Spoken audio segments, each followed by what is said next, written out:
Okay, so let's get us started. It's a great pleasure to welcome Dr. Lijie Dean back to Brown. Lijie did his undergraduate in China in University of Science of Science and Technology, USTC. Then he came to Brown in 2017 to do a PhD with Professor Pukovitz. And Powers. Powers, okay. Tom Powers. Then he went to Wall Street. And then 2 years later, he realized his heart is still in the sciences. So he took a postdoc job at Oakridge. And this March meeting, I ran into him. And then we really took advantage of his resources in Oakridge to make great progress in our project on Monte Carlo simulation of a very interesting problem. So, and then Lijie has been working on something really interesting. I think your generation, the younger generation, really is in a great time where the this AI tools for scientific research would be very useful and make great progress with it. So with that said, Lijie, welcome back to Brown. Oh, thank you. Yeah, thanks, John. Good to be here. So today I'm gonna cover mainly three topics: training for statics, training for pricing, and AI agent with scientific tools. So I'll do my best to provide useful information to you, so maybe you will spark some research idea, other projects. So firstly, I'd like to acknowledge my collaborators. Mostly Changwu Jihuan Wei Zhixiang from SNS, Valuation Neutron Scaling, which is my current division. Also, John Michael and Bobby from CNMS, Center for Nanomaterial Science, also from Oakridge. And I have the experimentalist collaborators from Stanford and Berkeley and Yen, and Xiaodan from USM. And also for the finance project, my friend. For the finance project, I have my collaborator Logang from Millennium, and also came with a retired hedge fund manager. So yeah, so please start. Yeah, so firstly, I mentioned what's the mission. So the mission is to accelerate the understanding of complex systems using computational tools, and with the goal of providing usefulness to people. So keywords: a complex system, computational tool, and usefulness. Okay, so today's topic have three parts. So part one, be machine learning for small angle scattering analysis. I'll cover in total 5 examples, for symmetric polymer, lead polymer, some few other examples. For part two, machine learning for option pricing. Due to time limit, I will only cover one example that I consider American put and Asian option. For part three, which I'm mostly excited about right now, building AI agent with scientific tools. I will have one example in that area. Okay, so get started. We can kick off with the first kind of project, symmetric polymer on the external force. So the motivation is if you look at SNS, it's basically a big user facility takes the input of user sample and the 1 billion budget from DOE, and the output will be the scattering data, right? So can I make the scattering data more useful? Can I extract more information from this scattering data to make this $1 billion per year machine more useful, right? So traditionally, when you want to analyze the scattering data, you will have this analytical form of the scattering 2D image of scattering 1D curve. Then you will run a regression model, which will tell you what's the physical parameter for this physical parameter of this system. But the problem is, most of the systems, there's no closed form. They don't have the analytical form to run the regression. So what is our approach? But most of the time, you have some more fundamental model, and you can run simulation. So we'll combine the physical model, which has the physical parameters. Then we'll run a serious computer simulation to generate a big library of scattering data paired with the physical parameters. Then we'll train a machine learning model to directly learning the relationship between these two. Then once we have the external data, we can just directly plug in to our trained machine learning model, just to directly inference the physical parameter for the sample. Okay, so the first example would be the polymer on the external flow. So basically inspired by something called real science. So you do rheology while doing the neutron scattering. So you can measure the scattering of something on the flow. So SANS stands for small angle neutron scattering. So to model the polymer is just very easy, just a chain of fixed length bond. And you can write, here I write the energy in 3 parts. You can write whatever energy you want. So I have a bending, I have a stretching on one direction, and also have a shear in the perpendicular direction. So with that, you need to be able to update your polymer, right? So basically we steal the idea from the lattice model, which is the crankshaft. You take a intermediate part of the polymer, rotate for a random angle, and you have the pivot. You take a part which has the end, you pivot to a different orientation. Then you can just explore different configuration of the polymer, and you can update that based on the Metropolis algorithm. So then with different configuration, you can calculate scattering function. So here, as a comparison, if there's no external force, which means there's only bending, we compare with the lattice model. So if you simply use lattice model, you will have lots of defects. That's due to the orientational bias. You're only going X, Y, Z direction. And but if you're using our off-lattice model, you will have like result in line with the theory. Okay, so firstly, to kind of confirm the correctness of our simulation, we just generate some data and we can compare with existing theory. So for example, we can calculate the end-to-end distance for the polymer under no force. And there is a approximation without self-avoidance. So it agrees with our data very well at a logic bending and deviates because of the self-avoidance in our simulation. And you can stretch it. So there is a asymptotic approximation. So you can compare that with our data. It fits very well. You can see how the polymer gets stretched along the horizontal axis once you increase the stretching force. Then finally, we have shear. There's no theory for that, but we can do a simple sanity check. For example, we calculate the gyration tensor.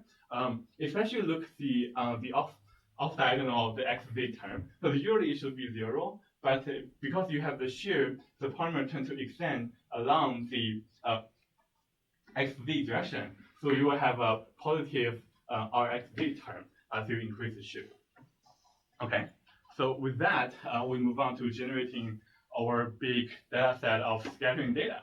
So basically you can, the left is just some example of different combination of this polymer parameters, and the top row is just the bending, and the bottom 3x3 is different stretching versus shear. You can see kind of the bending kind of tune how big the circle extend, and the shear kind of tells you how to along the minus x the y direction the scattering pattern goes, and the stretching kind of tells you how along the y direction it goes. And we generate in total 6,000 different IOQ for randomly sample the bending, stretching, and shear parameter within that range. So with that data set, we do some data set analysis. So the simplest thing we do is like singular value decomposition. See, because this data set must follow some pattern, right? It's not all independent, because we should confirm that the rapid decreasing of the singular value, and I can plot the first singular vector. Then with that, I can project the scattering function to the image onto this 3 axes, and can for each coefficient give me one number, right? And because the rapid decrease of the singular value, even just these 3 coefficients should give me a roughly good approximation of the entire scattering function. And with that, so each scattering function will become one point in the 3D space. And I can color this point using these 3 different physical parameters. And by looking at the distribution, I can roughly tell if it's possible to do the inverse mapping. So I can see, so the color kind of distributing moving gradually, so not very random, which means it's inversible. Why? Because one scattering function will be one point in the space. Due to this color distribution, if I know my position, I should roughly know what the color should be, which tells me what's the physical parameter. Okay, so to put that idea into practice, so we have two approaches. So approach one, we just simply use Gaussian process regression. So basically, it learns the relation between x and y. In our case, x will be the 2D image of the scattering function, and y will be the three different polymer parameters, right? If we use a very simple Gaussian kernel, then you maximize the log marginal likelihood to kind of train the model. Yeah, so to train the model, we have two hyperparameters. One is the length scale and the noise scale. So we train 3 GPR for each parameter respectively. So with that, you can just apply that to test data. So we split our entire data set to 70% training and 30% test. So we're only training the GPR using the training data. So it performed pretty well.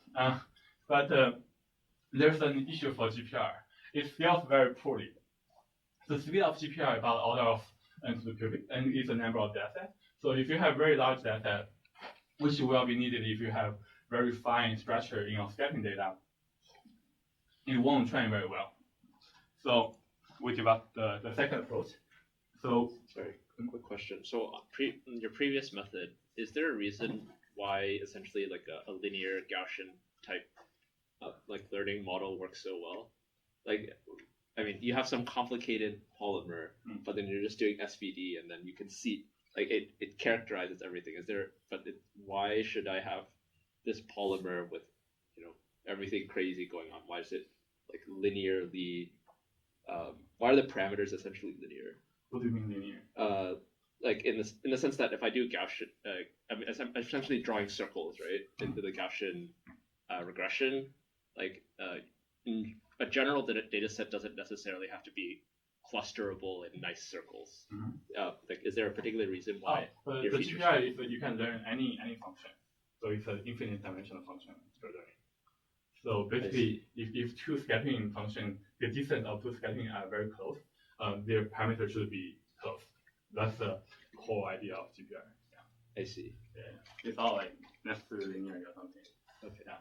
So again, GPR doesn't scale very well. That's why we bring neural net. So neural net just goes out of n, right? So for neural net, as we mentioned, although we have all kinds of scattering functions, because they are generated by 3 different parameters, so there must be some hidden parameter can represent the entire scattering function, right? So we have 4 parts in our variation autoencoder-based neural net. The top part, the encoder and decoder, they call the VAE. Basically, the encoder will encode the scattering function into the latent space, which is of 3 dimensions, and the decoder will decode the latent space back to the scattering function. So the encoder and decoder are both 2 layers of convolutional layer, and they are symmetric usually. So once you train that, which means because it goes through the bottleneck, that means all the information of the scattering must be decoded, must be in the latent space, right? So then I can train 2 converters, converter 1 and converter 2. Converter 1 will go from the physical parameter to the latent space, and converter 2 will go from latent space to physical parameter. So I have 4 parts of the neural net.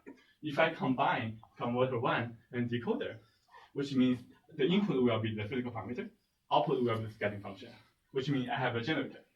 Right? So if I combine encoder and the converter 2, the input will be scattering image, output will be the physical parameter, which means I have an inferrer. So then I kind of look at what's similar to that really now. I'm looking at the distribution of parameters in the latent space. And surprisingly, they're like distributing very well. So it must be working very well for the VAE. And so you can try to extract the parameters by using either the generator or the inferrer. So generator basically gives you a quick mapping from physical parameter to scattering. You can combine that with the least square fitting to fit for the physical parameter. And the inferrer, again, just one pass. you can infer this parameter. So so direct inference is like 1,000 times faster than just least square fitting. Okay, so Lijie, I just really hate it when people show me a plot with x-axis not labeled. oh, did I have that? Oh, sorry. Which one? Okay, so this x-axis, what is that? Which axis? From this. Oh, it's a ground truth variable. Yeah. So you're comparing. So how is it defined? So it's the ground truth input of the test set of the bending, stretching, and the shear. From the test set, you know exactly what this number are, right? Then you're using the trained. So 1 is good. So what does it mean? You have 0 and Q. So 0 means what? 0 means the shear is 0. Okay. So basically, the x-axis is the Okay. ground truth. Y-axis is machine learning predicted ones. So this line. 2 means large shearing. Yeah. Okay. So basically, it means the predicted one is matching the ground truth. Yeah. Okay, sorry for missing that. So the second example is because I have to show some experimental data, right? So the second example is the ladder polymer, which I did with people from Stanford. So we have this sample, which is called ladder. So you can make membrane, all of this kind of ladder polymer, which has lots of good properties for filtering gas or something. But what I'm concerned about, how do I model this stuff?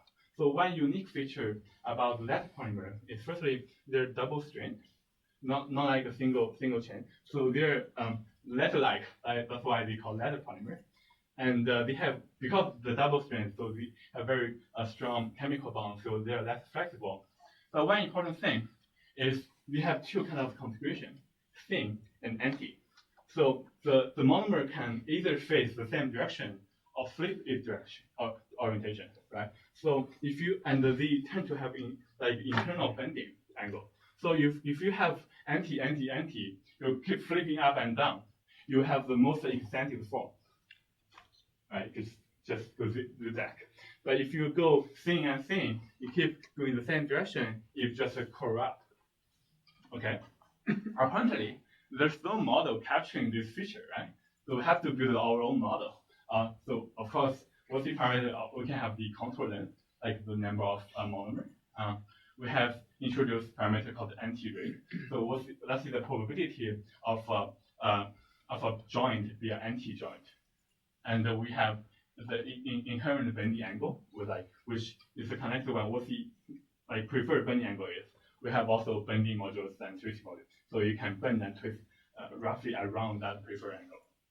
And then you can write down the polymer sampling using the energy very simple. Just the bending and twisting energy. You can generate we're just using direct sampling, generate polymer configuration. Okay, you can calculate stretch factor. We also calculate rate of gyration. So yeah, but it turns out because it's very rigid, so actually the only 3 parameters are very important, which is the length, the anti-rate, and the bending angle. And then again, we generate roughly 6,000 pair of data, the SQ to this parameter, and we do the similar thing, and that really shows, yeah, it decays very quick. And here I'm showing actually because it's 1D, so I can actually show if you reconstruct the original SQ by simply using the first projection to the first 3 bases. It's reconstruct very well. So again, we see if this is possible to do the inversion. It looks like, as I expected, you can inverse the anti-rate. Yeah, you can kind of inverse the bending angle, the length, and the rate of gyration, but the bending and twisting module seems not very inversible for this type of polymer. Then again, we just use the GPR to do the inversion. And this is just testing simulation data, and they all inverse pretty well, I would say. So the x-axis is the Monte Carlo reference is our input, y-axis is the machine learning predicted values. Okay, then we apply that on the real data. So we run the science experiment. So we were able to extract all 4 different parameters. And because once you have a parameter, you can regenerate sample configuration from this parameter, right? So actually kind of doing the work of kind of imaging. So it tells you, it looks like because the anti-rate is so low, which the experimentalists have no clue about their value, most of that actually they curl up a little bit. So we can extract the anti-rate. We can, for the others, we kind of consistent with other like traditional methods. But the key point is we can extract everything all at once and also serve kind of a like function of like imaging issue. Because usually if you want to do imaging on a single molecule, like very, very difficult. But now you can have some machine learning assisted imaging from the sense data. Okay, then we also have like other examples. I'll just briefly go through some example. For example, we have work out like a charge polymer. So unlike the polymer on the external source now, they have charge interaction. So you have the bending, you have the charge density, you have the swinging length for the charge interaction. And yeah, for this case, it seems like the inversibility actually depends on with the screening length. So I calculate the nearest neighbor distance in the S3D space. So the higher means the more the value fluctuate, which means it's less inversible. The lower means the value doesn't change if you look at your neighbors. So it looks like the charge density is not very inversible with the screening length is very low, which makes sense. If the screening length is 0, there's no charge interaction. So you expect that. So you have to, in experiment, you have to have precisely control your salt concentration to be able to enter this inversible regime. Again, it kind of works pretty well, but we're using like conditional inference. Also, beyond directly using the scattering function, there are some people are very interested in the coherent light scattering. So for example, if you have colloids, they're under shear, and people will look at the scattering correlation function instead of the scattering function. Now we're trying to directly learn the mapping from the scattering correlation function instead of the scattering function. So we can map the probability dispersity of the sample, the diffusion rate, and the shear rate of this system. Okay, the final example for this part is probability dispersed hard sphere. So the probability dispersity is very important. There's no such thing called monodispersed data. So monodispersed means every particle in the sample is of the same size. Polydispersed means they are of different size. Usually you have some polydispersity. So one crucial issue is like even for hard sphere, when you have polydispersity, the single sphere scattering will couple with the sphere-sphere correlation scattering. So there's no solution for that. So we have to apply our machine learning approach. So basically, yeah, we run the simulation using molecular dynamics to generate the data, and we train the VAE neural net to learn the mapping. The first thing you can see, if you tune the volume fraction, most of the features are gonna be affecting the interaction peak at the low Q. Low Q means like larger means larger length scale. So length scale is roughly 2 pi divided by Q. So if you change the probability dispersity, which means change how big the sphere are, it's basically tuning the minimum at like high Q, but that's corresponding to the single sphere form factor. Yeah, so firstly we compare the generation with the existing traditional approach.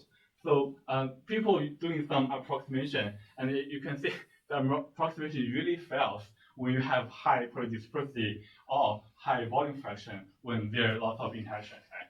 So, but our the top row is our, and the left row is just the fitting data. The left column, the right column is the difference. So our like arrows stay very small, and the bottom figure kind of show a comprehensive view. See what's the arrow in the volume fraction and the probability dispersity rate. So our arrow just very small across all parameter range. And the traditional approach, the arrow increase as you go to a high volume fraction and high probability dispersity. Lijie, so for polydispersed colloid with hard spheres at a high concentration, I would expect the system going into this phase separation with many. Oh yeah, we don't go that. Yeah, we don't go that region yet. But how do you know? Huh? Scattering, all you see is so all these domains can randomly orient relative to each other, right?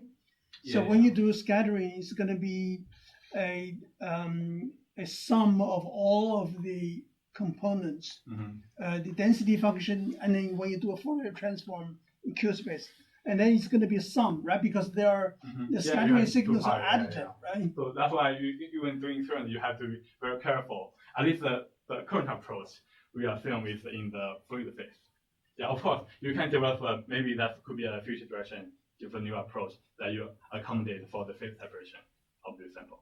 But when you use your scheme to retract the information, and you assume everything is in the fluid phase. Okay. Yeah, and it will fail if it doesn't work. Okay. Yeah, so you will see it. Yeah. So of course, inference very good. And actually, for this example, we consider all three common size distribution, like uniform, normal, and log normal distribution. Okay, I think I'm currently on track. Okay, yeah, so that's some example for the machine learning application in the survival scattering space. Now, I'd like to move on to part 2, which is apply the similar technique to option pricing in finance. So, consider the audience here. I think I have to give some enough background here. So again, the motivation is like the dual market. This is your Oakridge job or is the job before? Oakridge, I just do it for fun. Oh, okay. So if you look at the derivative market, it's gigantic. The notional outstanding is roughly 1 quadrillion. That's a 1 followed by 15 zeros. But that's kind of over exaggeration. You really have to look at the gross market value, which is about like 20 trillion, which is about like 5 times of the NVIDIA, right? So I think, okay, this market is big. Can I improve it a tiny little bit? Because it's so big, even I improve it a tiny little bit, it's still very good usefulness I'm providing, right? So okay, why can I do that? Here I have talked about the connection with neutron scattering. So usually for option pricing, you'll have some market parameters. You go through a pricing engine, you calculate the price. And one of the most important market parameter is called volatility surface. It's pretty much just a 2D image, just like scattering image. Okay, in scattering image, use machine learning to bypass the analysis engine. Same thing. In pricing, you use machine learning to bypass pricing engine. So the pricing procedure can be very slow if you have very complicated products. Once for example, some instrument product, like you may take like a couple minutes to price one trade. Usually you have a couple thousand trades in your book. So what do? You distribute to 100 CPU, then you can take 2 hours to price the entire book. So that's extremely slow. So what's going on in the industry? Many people will use 15 minutes before market close data to do the daily pricing of their inventory. So you do that once a day. If I can accelerate that, if you can do that every second, that'd be great. That's increasing the market efficiency. Okay, how do we do that? So firstly, I need to talk about volatility surface, right? So volatility surface really comes from the European option. A European option, there are many kinds of options, but they're call and put. A European option gives you the right, but not the obligation to buy or sell the underlying for given price before at the expiration date. Okay, so for example, here I have a European option on S&P. It's the Standard & Poor's 500 index. So the underlying is S&P, expiry is October, and you have type the call. The call option gives you the right to buy. The put option gives you the right to sell. And the strike is at what price you can buy or sell. So how do you price it? People figured out half a century ago. But I can show they got Nobel for this. You can write down the PDE for the price of this option. So basically, you have the option price, that's V. You have volatility, sigma. You have underlying price, S. You have interest rate. Then you have the payoff. So remember, you can, if you have a call option, you can buy the underlying for the strike price.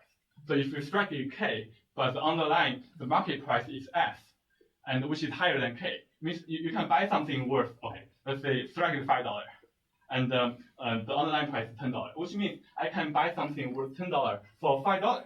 So I can make $5, right? Oh, wait. This looks like a Fokker-Planck equation with the diffusion term, with a drift term, and a source term. Yeah, maybe something like that. That's what it is. That's what it is? This is just Brownian motion. Okay. Yeah. So, however, we have a math function because if the underlying price is lower than $5, you wouldn't buy it. Why would you buy something worth $4 for $5? So that you have a maximum function. So this function is analytically solvable. People solve it. So by solving this, so remember one of the important parameters is volatility. You have no idea what's the volatility, it's just an assumption. But for all the others, the strike is on the contract. Call price, the put price, they're market observable. Interest rate also market observable. And the expiry is also on a contract. So you can plug in all of these numbers and run a numerical solver to solve for sigma, for volatility. That's why what people call it like implied volatility. Okay, so let's jump into the option market in the wild. If you go to whatever broker, go to CDOE, you go to option, you solve the expiration. And so now, if you're looking at the 1 day of expiration, different row, a different strike. We found something striking. Oh, this is the implied vol. So implied vol changes with strike. Okay, but Black-Scholes assume it's a constant. Okay.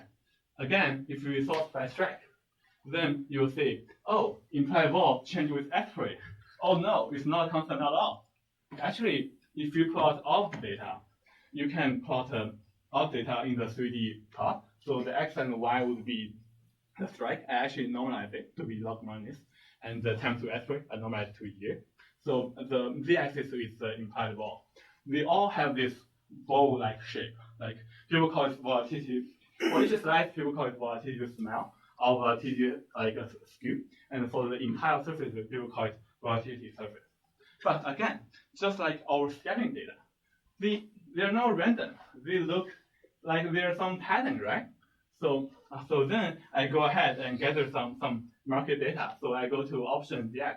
So we have free and update data. So I can download, because I don't have funding for it, it's my hobby project. Then I download all the data from 2018 to 2023. And I do lots of filtering and analysis. So I need to get rid of the arbitrary like point.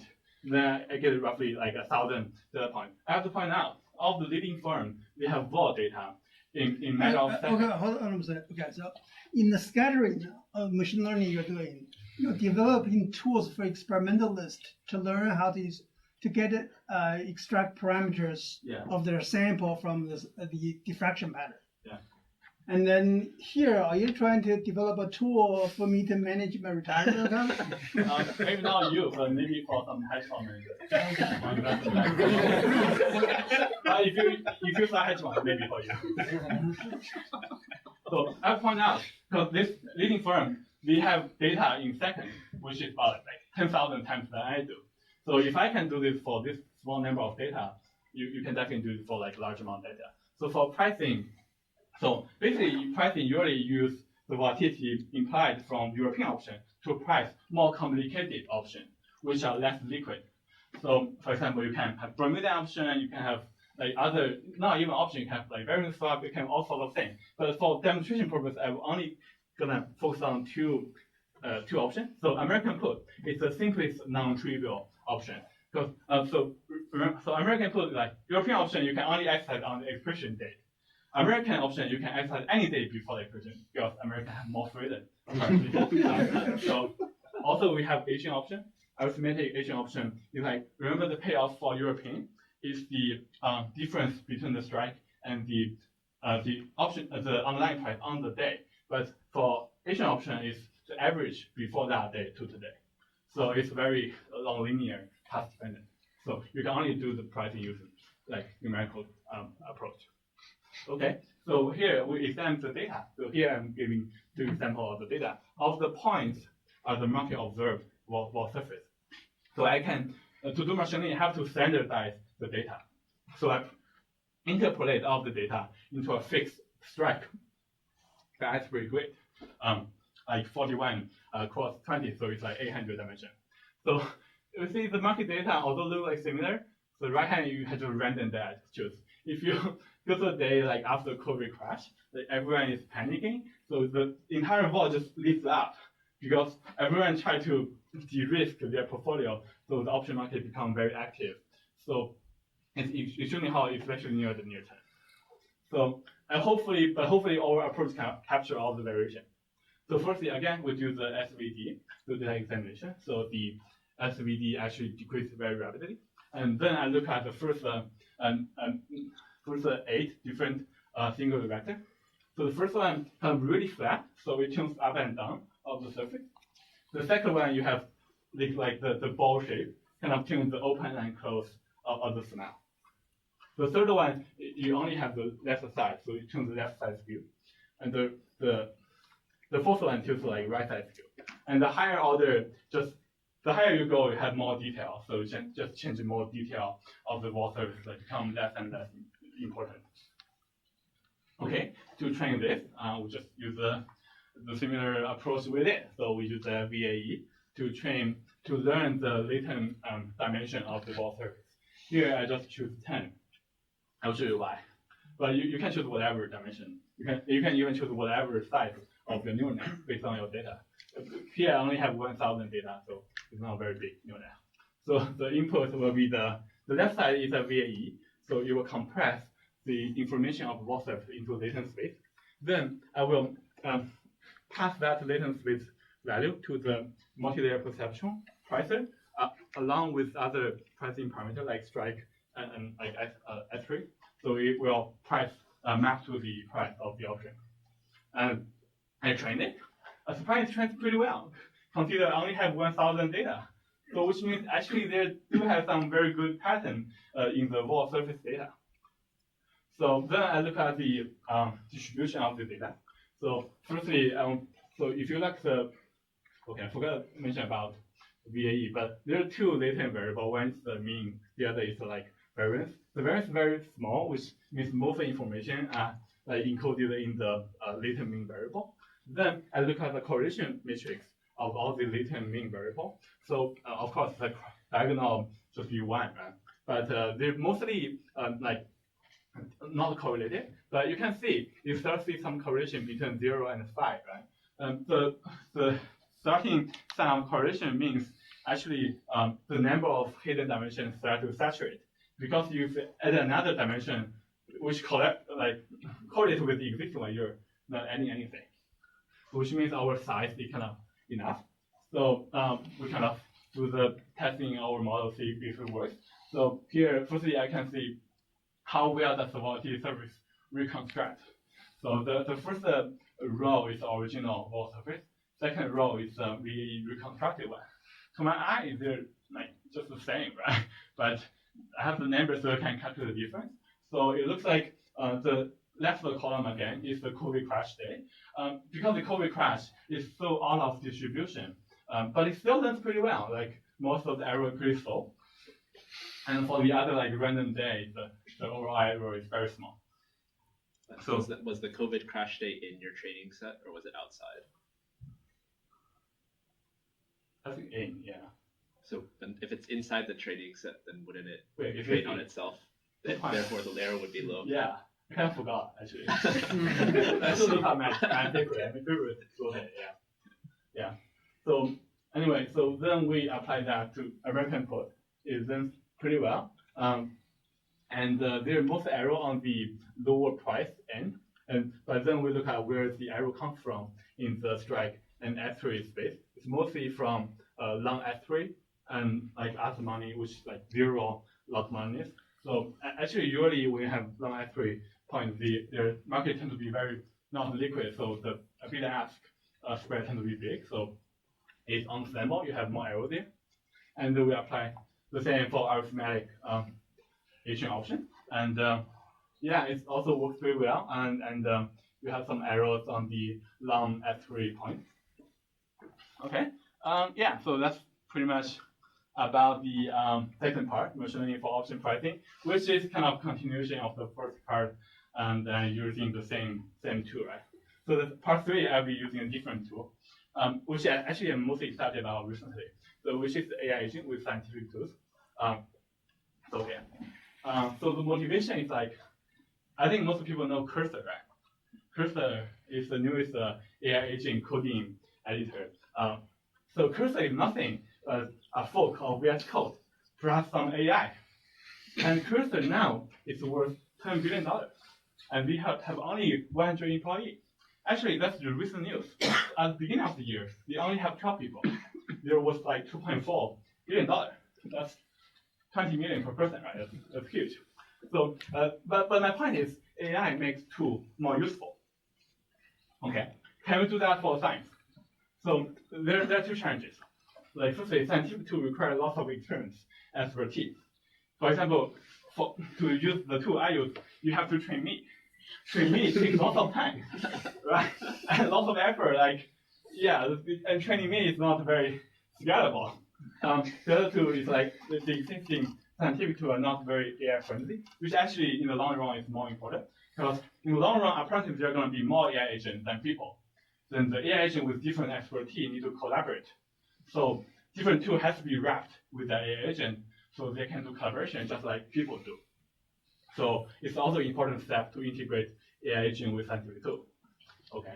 So the goal one is to be everyone can easily use the tool that scientists use. Maybe even just like 10-year-old kids. And the goal two will be AI agent with different tools can collaborate. So I can only touch on the goal one, because goal two I'm still kind of working on that a little bit with other people. So okay, whenever you work on something, I think my principle is like you start with the simplest non-trivial example. So when I look around, so there's the tool. I'm doing neutral scaling, right? There's a tool called SASView. SAS stands for small angle scattering. So people use SASView to analyze their data, to generate data, to do some calculation, and it has like traditional software interface. What I want to do is make that into this, like chatbot. You can chat with it. It will just do the thing for you. So dive into this. So basically, it's a web interface. You can host on any website you want. You have the API key. So on top you have the chat window, just like ChatGPT. You can talk with it. On the bottom, I'm putting all the system log so you can see what's going on in the code. On the upper right, I put the place you can put your API key to call the underlying AI model, and you can choose whatever. I choose OpenRouter because OpenRouter is just very versatile. You can use whatever AI model you want to use with OpenRouter. Default, I'm using GPT. You can use Grok, Gemini, Cloud, whatever you want. And I have a space for plot generation. You can put your plot. The agent will put the plot there, and have data management. You can drop your scattering data here. So in the future, we can fire all of the instrument scientists. Is that the idea? I don't know. Maybe so in the future, each instrument science can be like 100 times more productive. I would say. Yeah. So each person can run their own research labs. So the productivity of the entire science endeavor of human being will just. Like, So I missed that. NG7 used to have 3 instrument scientists. So now we only need 1. I don't know, maybe. Okay. Yeah. So how did I build that? So basically I have 3 layers. I have 4 agents and 4 different tools. The top layer is the user interface. It's a human you can talk to, a coordinator agent, which is in charge of all the other 3 expert agents on the second layer. So expert agent will do specific job. To do that, we have to have access to different tools. And right now, I'm just implementing 3 very common tasks people would use with SASView, for example, generating scattering data, fitting the scattering data, and SLD is a stand for scattering the length density. With something scattering people cares a lot. So we run experiment, you have to calculate SLD. We analyze data, you have to calculate SLD. Okay, how do I build this tool? Turns out SASView is open source. So I can just copy paste their code and build a wrapper around this to make it AI friendly. So basically I build the model data, the bounce fitting for fitting, and the SLD calculator by migrating from SASView code. And then, but the agent has to know how to use it, right? But SASView has a good documentation website. So I just parse everything in the model function website. Everything on there are like 78 models. I mean, I don't want to go through all of them. but I can just parse them, build them into a retrieval augmented generation RAG tool. So the AI will find, oh, I'm working on this model, I will need to read this part. Then this will be my parameter to put into the function. Okay, with that, I have some example. Firstly, one of the example would be it can be a tutor like can guidance to self-aware. So if you ask what can you do for me, what's your capability, like what are we going today, you can introduce yourself because you all can do these three things. So no need to read the text. Yeah. So if you want to calculate SLD, you can tell me what's the SLD of THF, what's the SLD of this DMSO. And sometimes the sample doesn't have a common name. You can provide the chemical formula and what's the density. It will parse this part into this ARM-friendly function and call the real fast view function to calculate the SLD for you. But ChatGPT can do this, right? ChatGPT cannot do it. Doesn't have the tool. It can do it for some common material. But if you put those tools online for free, they can do it. Well, so right now it's hiding behind your Oakridge wall. Yeah, hiding behind my. But actually, what's easy is ChatGPT, your personal assistant agent will talk to my software agent. So your agent will call other agent for help. That's just easier for everyone. So of course you can do data generation. What I'll create this science data for this. Just analyze your prompt, like go to the tool, call for that. You can specify some parameter. Oh, I want to use this background. You will use this background. I want to use this Q range. You will use this Q range. I use this approach. We're going to use this model. So retrieve this, and it knows what's the input because it has the RAG documentation. And finally, you can do the analysis. So you can upload a data. So but the last example is kind of tricky. So you have to tell lots of detail about sample, which makes sense. If you know nothing about sample, even instrument scientists cannot create it for you. Then you just tell them, you just call the tool, create it for you, give you the result. You can tell them, oh, I'm using this solvent. It will use the SLD to calculate SLD as not a fixed number, and then feed the data for you. All right. Yeah, actually that's pretty much. So finally, I can summarize. So to summarize, I think I mentioned about 3 parts. So firstly, we talk about machine learning for scaling. We go through polymer with all that is Monte Carlo simulation, and we can do inversion from scattering to physical parameter using GPR, or we can use the VAE based on neural net. We have other examples. We have lead polymer, which we apply to external data, and we apply to charged polymer, and we apply to shared colloids. Instead of using scattering, we use a scattering correlation function. And finally, we apply to polydispersed colloids, where there's a strong correlation between the individual particle scattering and the particle-particle correlation scattering. And for ML pricing, we talk about what is the volatility surface and some basic about the option. And we develop VAE based on neural net for the pricing. And we apply that to American put and arithmetic Asian option. For AI agent, I just started working on this. So I represent one example for the SAS agent, which can help you to do small angle scattering data analysis, generation, and SLD calculation. So future direction, lots of directions, tons of things can be done in the future. So firstly, I'm thinking about moving forward to work on scattering denoising, because actually we have a new beamline, it's called neutron CT. It generates lots of imaging data, and there are already lots of machine learning model for denoising image data in the medical field. And I think I can just apply the similar thing. So the top, the state-of-art model is called flow matching, which I'm trying to apply that. Second part, yeah, we can definitely work on other parts per system with interaction, which is very important. Maybe I'm working on like a raw system of different length and diameter, and I can work on polymer melt of different lengths, and maybe neutral and charged system. And for the machine learning for pricing, apparently you can apply the similar approach to more exotic options, and because they're the same, just bypassing the pricing engine. And little bit more difficult will be applied to intrusive products. Intrusive is a lot more complicated than equity because intrusive you have a yield curve, which is an infinite dimension curve. Because I can borrow money for 1 day, 2 days, 3 days, 5 days. They all gonna be different interests. And the other very practical application would be machine learning for service generation. Because during this project, actually half of my time is for preparing this data. And actually, in practice, there are many small fintech firms. They do nothing but producing raw service for big firm, and they have revenue about like 10 million or something. So, and mostly they are using parameterization model. So, which means one, their model doesn't scale with more data. Two, their data doesn't evolve at all, right? So, if we're using machine learning, the more data we have, the better our model will be because the scaling law of deep learning. And the better our model become, the more customer we will have. Then we have more data. Then we have more better models. Then we just kill it. Right? So the first and most exciting about is AI agent. So I'm now working on AI agent for molecular dynamics simulation. So I talked to my experienced friend. So this is actually now useful for me because I already know how to run MD. But I talked to my experienced friend. They said, "Oh, if I can run MD by just talking to this, that's awesome, right?" That's great.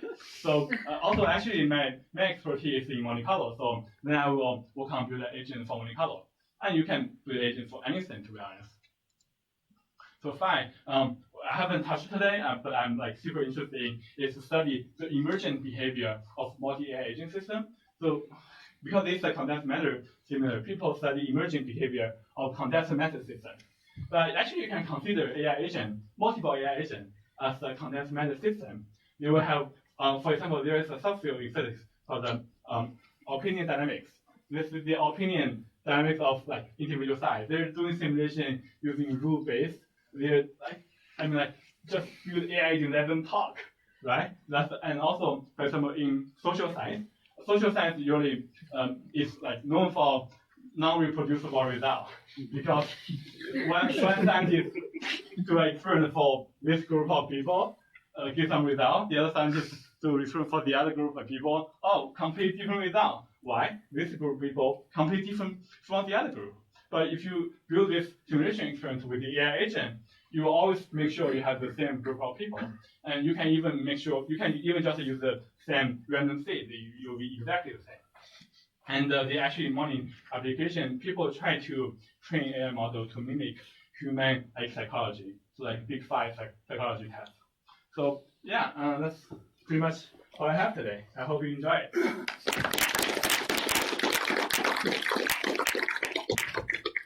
So I think the graduate student probably sitting here thinking, wait a second, I can start a hedge fund, and then on the side, and then with the money I generate, I can fund my science project.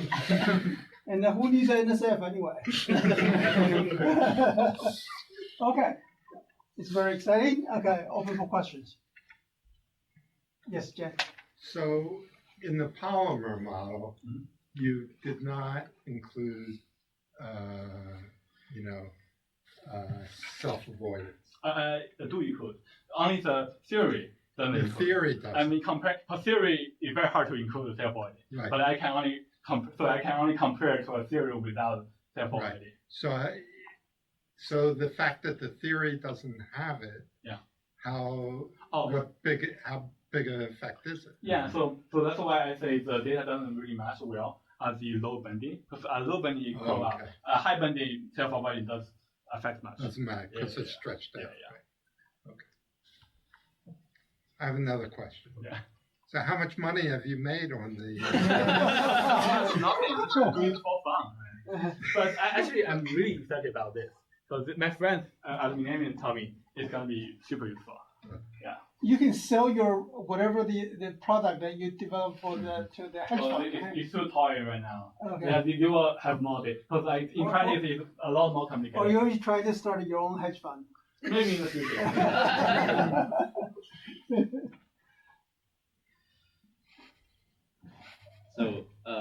So you're using back to the finance one. You're using Black-Scholes, but I thought that in general, the like it's a bad model because of the tails of the distributions are not well modeled. Oh, it's an incorrect model actually. Right. But Yeah, so- no one knows how to fix it. If you fix it, you get Nobel. I see. But it's like it works well enough. I mean, people of course have all sorts of, I'm sure, like Yeah, but in handpicked industry, chairs. people only use that. I see. People in academia, people will develop also like fancy model, but too fancy for the practitioner to use. I So see. They don't even correct it by hand, just what you're saying. They just at most they're tuning the volatility over time or something. Yeah, they like only just give the wall service. Yeah, but there may be some idea to fix it.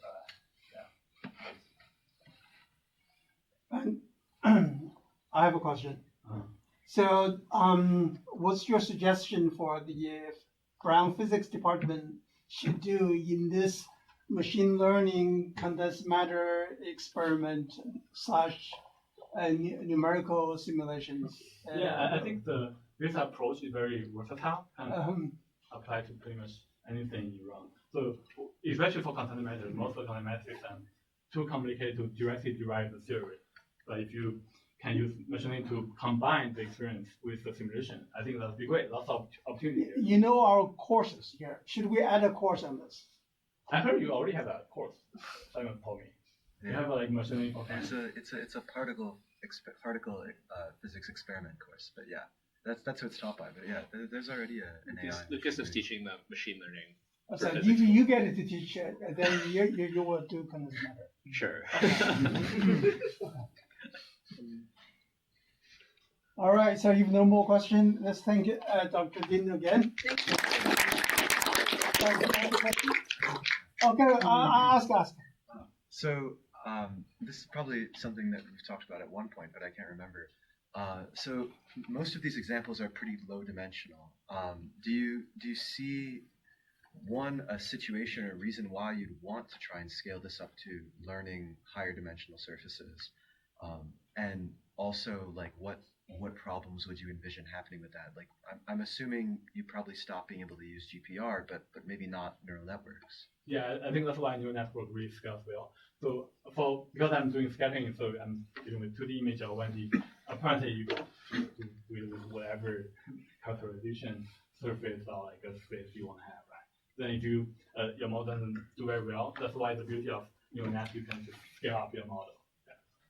Have you thought about applications on your end that you're interested in with that, or is that not really relevant? Like, surely there's a lot.